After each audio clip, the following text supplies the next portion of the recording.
हरियाली तीज की बहुत बहुत शुभकामनाएं दोस्तों। आप सभी को भोलेनाथ माता पार्वती की कृपा सदैव सब पर बनी रहे।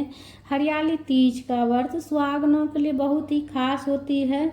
यह व्रत करने से पति की लंबी आयु होती है, घर में सुख समृद्धि आती है, अखंड सौभाग्य की प्राप्ति होती है। तो हरियाली तीज की पूजा सरल विधि से कैसे करेंगे, व्रत कैसे करेंगे, सरल और संपूर्ण विधि मैं आप सबके साथ शेयर करूंगी। विसर्जन कब करेंगे पूजा करने के बाद। तो सबसे पहले देखिए, पूजा की चौकी एक लगा लेंगे और चौकी के ऊपर शुभ रंग के कपड़े का आसन देंगे। हरा रंग का अगर कपड़ा हो तो हरा रंग के कपड़े का भी आप आसन दे सकते हैं, इसलिए कि हरियाली तीज पर हरे रंग का विशेष महत्व है। उसके बाद अक्षत का आसन देकर शिव परिवार की फोटो को विराजित कर लिए हैं और बेलपत्र का आसन देकर शिव परिवार हम मिट्टी से बनाए हैं। और हरियाली तीज पर देखिए, आप जो है ना मिट्टी से बनाकर भी आप पूजन कर सकते हैं या फिर फोटो में भी आप पूजन कर सकते हैं। तो मिट्टी से पूरे शिव परिवार बनाए, गणेश जी शिवलिंग बनाए और गौरी माता बनाए हैं।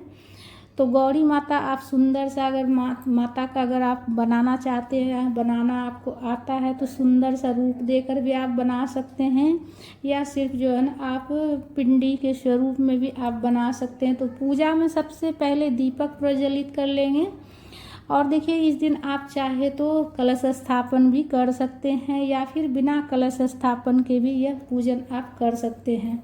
एक लोटा स्वच्छ जल लेंगे, उसमें गंगा जल मिला कर लेंगे और गाय का कच्चा दूध लेंगे अभिषेक करने के लिए, या फिर आप पंचामृत भी ले सकते हैं अभिषेक करने के लिए। तो सबसे पहले हम जल से अभिषेक करेंगे गणेश जी पर और शिवलिंग में और माता पार्वती को, और उसके बाद हम दूध से अभिषेक कर लेंगे। ओम नमः शिवाय का जाप करते हुए पूजा अपना संपन्न करेंगे दोस्तों।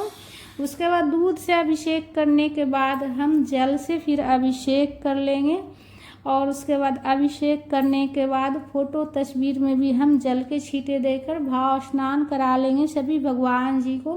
कार्तिकेय जी हैं, पूरे शिव परिवार की फोटो है, उसमें भी जल के छींटे देकर हम भाव स्नान करा लेंगे। सर्वप्रथम गणेश जी की पूजा करेंगे। तो वस्त्र के स्वरूप में कलावा समर्पित कर लेंगे हम, और वस्त्र के स्वरूप में कलावा समर्पित करने के बाद हम रोली चंदन से तिलक करेंगे गणेश जी को। तो सबसे पहले सर्वप्रथम गणेश जी की पूजा की जाती है। कोई भी पूजा होती है तो सबसे पहले गणेश जी की पूजा की जाती है।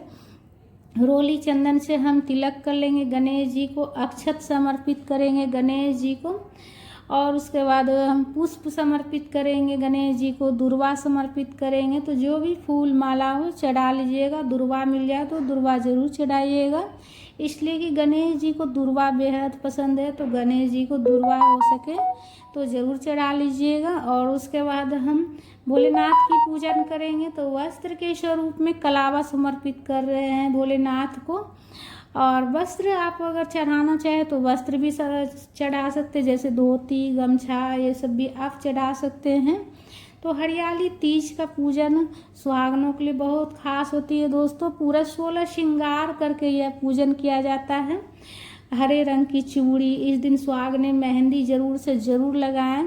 जैसे देख सकते हैं कि मुझे तो मेहंदी लगाने आती नहीं, बस थोड़ा सा बीच में लगाई हूँ हाथ पर। तो मेहंदी ज़रूर लगाइएगा, इसलिए कि मेहंदी जो है ना सावन महीने में बहुत जो है तो शुभ होता है लगाना मेहंदी, और ख़ास करके हरियाली तीज के दिन ज़रूर से ज़रूर लगाइएगा मेहंदी। आप एक दिन पहले भी लगा सकते हैं या उस दिन भी लगा सकते हैं। तो भोलेनाथ की पूजा कर रहे हैं, जनेऊ समर्पित कर लिए हैं, कलावा समर्पित किए हैं, बेलपत्र समर्पित कर रहे हैं। ओम नमः शिवाय का जाप करते हुए बेलपत्र के ऊपर आप चाहे तो ओम भी लिख सकते हैं या फिर राम भी लिख सकते हैं, इसलिए कि राम भोलेनाथ को बहुत ज़्यादा प्रिय है, तो राम भी आप लिख सकते हैं। और बेलपत्र पलट कर चढ़ाया जाता है, और बेलपत्र देखिए एक भी मिल जाए तो आप ज़रूर चढ़ाइएगा, इसलिए कि सावन के महीने में बेलपत्र चढ़ाने का बहुत ज़्यादा महत्व है। और उसके बाद जो भी फूल मिल जाए आसानी से चढ़ा लीजिएगा। आक धतूरा बेलपत्र जो मिल जाए, भांग ये सब भी जो मिल जाए भोलेनाथ को ज़रूर समर्पित कीजिएगा। और नहीं मिले तो देखिए जो भी फूल मिल जाए बस प्रेम भाव से पूजन करिएगा। तो यह व्रत देखिए सुहागनों के लिए बहुत खास होती है। और देखिए यह व्रत बहुत से मतलब राज्य में निर्जला व्रत करते हैं, और बहुत सी जगह पर ऐसा है कि फल फ्रूट खाकर भी यह व्रत करते हैं। बहुत सी जगह पर मीठा भोजन करते हैं एक टाइम। तो आपके राज्य में जैसी परंपरा हो उस हिसाब से कीजिएगा। उसके बाद देखिए हम गौरी माता की पूजा कर रहे हैं, तो गौरी माता को वस्त्र के स्वरूप में कलावा समर्पित किए हैं। और इस दिन जो है ना पूजा में हल्दी जरूर से ज़रूर चढ़ाइएगा, इसलिए कि सुहाग की पूजा है तो हल्दी ज़रूर चढ़ाइएगा। हल्दी पाउडर या फिर हल्दी साबुत हल्दी भी पीस कर आप चढ़ा सकते हैं। हल्दी का एपन भी तैयार करके चढ़ा सकते हैं, इसलिए कि सुहाग की पूजा है। और तस्वीर फ़ोटो में भी हम हल्दी से तिलक कर लिए हैं माता को, और उसके बाद भोलेनाथ को भी तिलक कर लिए हैं। पुष्प समर्पित करेंगे और गौरी माता को हम सिंदूर लगाएंगे। तो सिंदूर लगाकर अपनी मांग में सुहागने ज़रूर लगाएं। और इसलिए कि जो है ना माता को सिंदूर लगाने के बाद जो उंगली में सिंदूर लगा रहता है वो अपनी मांग में सजाने से अखंड सौभाग्य की प्राप्ति होती है। तो गौरी माता को लगाकर ज़रूर से ज़रूर लगाइएगा। तो गौरी माता को हम सिंदूर लगा लिए हैं और उसके बाद हम अक्षत समर्पित करेंगे। तो यह व्रत देखिए आप यह पूजन आप सुबह भी कर सकते हैं या फिर शाम में भी कर सकते हैं प्रदोष काल में। तो जैसी आपकी सुविधा, आपको जैसा समय मिले उस अनुसार से कर लीजिएगा। सुबह भी कर सकते हैं या फिर शाम में भी कर सकते हैं। उसके बाद हम माता को चुनरी समर्पित कर रहे हैं, तो चुनरी हो तो समर्पित कर लीजिएगा, नहीं हो तो देखिए कलावा भी समर्पित कर सकते हैं। या फिर इस दिन आप वस्त्र भी समर्पित कर सकते हैं, जैसे साड़ी पूरा सेट हो गया लगाकर भी आप माता को चढ़ा सकते हैं। और विशेष रूप से देखिए हरियाली तीज पर हरे रंग का बहुत ज़्यादा महत्व है। तो आप कुछ चढ़ाएं या ना चढ़ाएं, कम से कम हरी चूड़ी, मेहंदी, सिंदूर, बिंदी ये सब चीज़ ज़रूर चढ़ाइएगा, इसलिए कि ये सब श्रृंगार जो है ना वो सुहाग की निशानी होती है। और हरे रंग की चूड़ियाँ हरियाली तीज पर बहुत ही शुभ होता है, माता को चढ़ाकर पहनना बहुत ही शुभ होता है। तो पूजा के बाद सुहागने जो है ना माता को चढ़ाकर ज़रूर पहने। और कुछ सुहाग की सामग्री दान भी ज़रूर कीजिएगा।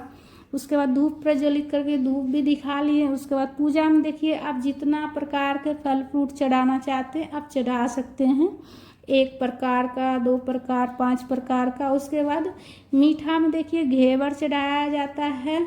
और देखिए हर राज्य की परंपरा अलग हो जाती है। बहुत से राज्य में घेवर चढ़ाया जाता है, बहुत से राज्य में घर में कुछ पकवान बनाकर भी चढ़ाते हैं। मीठा में खीर पूरी वगैरह भी चढ़ाते हैं। और बहुत से राज्य में देखिए मार्केट से मिठाई वगैरह भी लाकर चढ़ाते हैं। तो जैसी आपके यहाँ परंपरा हो उस अनुसार से चढ़ा लीजिएगा। मीठा में जो आप चढ़ाना चाहते हैं आप चढ़ा सकते हैं, ठीक है। इसलिए कि जो भगवान सबसे पहले हमारे भाव देखते हैं। उसके बाद भोग समर्पित करने के बाद हाथ जोड़कर प्रार्थना करेंगे कि हे प्रभु सब कुछ आपका ही दिया हुआ है, भोग ग्रहण कीजिए प्रभु।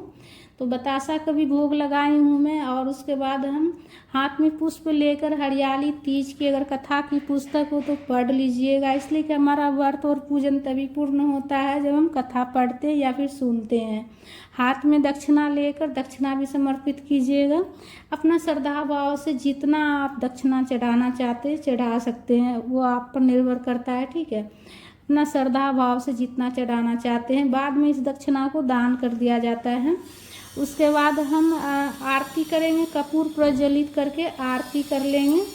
तो दोस्तों बगल में काम चल रही है, इसलिए से ड्रिल मशीन की बार बार आवाज़ आ रही है, तो उस आवाज़ को इग्नोर कीजिएगा, इसलिए कि हमारे बगल में काम चल रही है तो इसीलिए से बार बार आवाज़ आ रही है। तो आरती कर लेंगे प्रेम पूर्वक, भोलेनाथ माता पार्वती की आरती गाते हुए आरती कर लीजिएगा।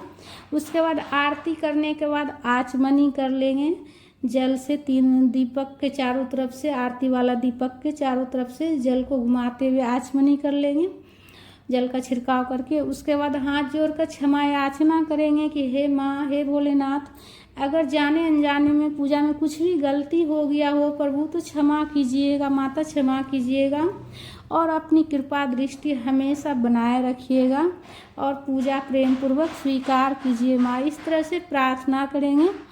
और पूजन करने के बाद देखिए, अगर मिट्टी से बनाकर आप पूजन कीजिएगा शिवलिंग, पूरा शिव परिवार, तो जब दीपक शांत हो जाए तो विसर्जन आप उसी दिन कर सकते हैं।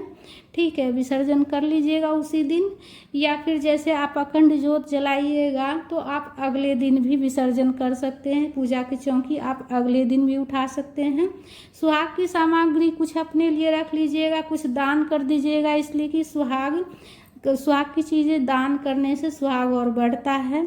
और व्रत के बारे में बताई ना कि जैसा आपके यहाँ नियम हो व्रत करने का, मीठा खाने का या फिर निर्जल रहने का या फिर फल फ्रूट खाने का व्रत में, तो उस हिसाब से आप कर सकते हैं। अगर सुबह में पूजन कीजिएगा तो जैसे आप फल फ्रूट खाते हैं तो दिन में आप फल फ्रूट चाय पानी पी सकते हैं, या फिर चाय पानी पीकर एक बार फल फ्रूट खा सकते हैं। तो इस तरह से अपना व्रत आप कर सकते हैं। और पूजा करने के बाद प्रसाद पूरा परिवार ग्रहण कीजिएगा। पूजा की चौकी अगले दिन उठाइएगा। तो वीडियो अगर अच्छा लगा हो तो दोस्तों वीडियो को लाइक ज़रूर कर लीजिएगा, चैनल को सब्सक्राइब कर लीजिएगा, वीडियो को ज़्यादा से ज़्यादा शेयर कीजिएगा, और भोलेनाथ माता पार्वती की जयकारा ज़रूर से ज़रूर लगाइएगा दोस्तों। तो इस तरह से आप सरल विधि से पूजन कर सकते हैं दोस्तों। हरियाली तीज की बहुत बहुत शुभकामनाएं आप सभी को।